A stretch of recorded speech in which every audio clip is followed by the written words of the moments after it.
एक गांव में एक अनोखी चिड़िया रहती थी जिसका रंग और स्वभाव सभी को प्रभावित करती थी। इस चिड़िया को सागरी ऊंचाइयों तक उड़ने की क्षमता थी और इसकी आवाज़ सभी को मोहित करती थी। एक दिन यह अनोखी चिड़िया गांव के सभी पक्षियों को एक सभा बुलाई और उसने कहा, आज मैं पहाड़ी वाला जंगल के उस पार गई थी मौसम और पर्यावरण की जानकारी के लिए, पर वहाँ मेरे दोस्तों ने कहा अगले महीने बहुत भयंकर बारिश एवं तूफान आने वाला है, इसलिए हमें जल्द से जल्द भोजन एवं अपने घरों को मजबूत करना होगा। सभी ने कहा हम सब मिलकर भोजन एवं अपने घरों को मजबूत बनाने में एक दूसरे की मदद करेंगे।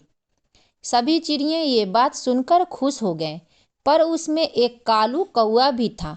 उसने मन ही मन सोचने लगा, ये टूनी चिड़िया भी कितना खुद बड़ाई करवाती है, झूठी कहीं की बड़ी आई मौसम की जानकारी देने वाली, इतना सोचने के बाद बोलती है, अरे टुनिया ये बेकार की बातें हैं, ऐसा कुछ भी नहीं होने वाला।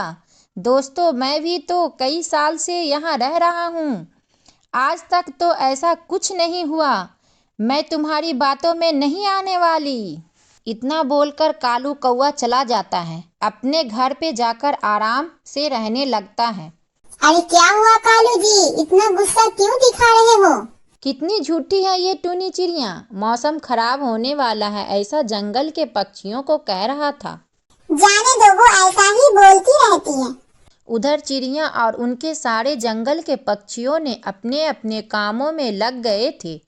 उन्होंने बहुत सारे अनाज और घरों को मजबूती से बना लिए थे। फिर भी टूनी चिड़िया के पास गई, बोले, दीदी हम लोग ने सारे घरों एवं अनाज की पूर्ति कर लिए, इसलिए तो हमारे जंगलों का नाम दूर दूर तक फैली हुई है कि इस जंगल के सभी पक्षी भाई बहन की तरह रहते हैं, एक दूसरों को साथ देते हैं।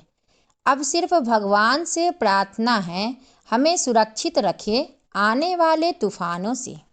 ऐसा ही दिन बीतते गए। फिर एक दिन सुबह सवेरा हुआ, काली बादल दूर से आते दिखा, सभी पक्षी डर गए। जोर का तूफान बारिश आई, इतनी तेज बारिश तूफान था कि सभी चिड़िया भगवान से प्रार्थना करने लगे, हे भगवान हमें बचा लो, भगवान रहम करो हमें प्रभु। उधर कालू कौआ का इतनी बुरी हालत हुए कि उनके सारे घर टूट गए, उनकी पत्नी भी तूफान में मर गई। हे भगवान तूने मेरे साथ क्या किया, मेरे सारे घर टूट गया, मेरी पत्नी भी मर गई, मैं कहीं का नहीं रहा, मैं तो बर्बाद हो गया, क्या करूं अब मैं जी कर क्या करूं। ये सब बोलते हुए कौआ रोए जा रहा था। तभी उसका अपने जंगल के दोस्तों का बात याद आई। काश मैं अपने दोस्तों का बात मान लेता तो आज मेरी ये हालत नहीं होती, मेरी पत्नी ना मरती ना मेरा घर टूटता।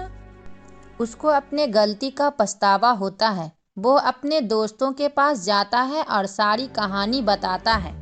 सभी दोस्तों ने उनको कहा, काश हमारी बात मान लेते तो आज तुम्हारे साथ ऐसा ना होता कालू जी। आज से हम लोग एक साथ रहेंगे, मिलजुल कर एक दूसरे को साथ देंगे। सभी ने ये वचन लिया और कहा, हाँ, हम साथ रहेंगे, मिलजुल कर एक दूसरे को साथ देंगे। फिर उस दिन से सभी पक्षी हंसी खुशी जंगल में रहने लगे।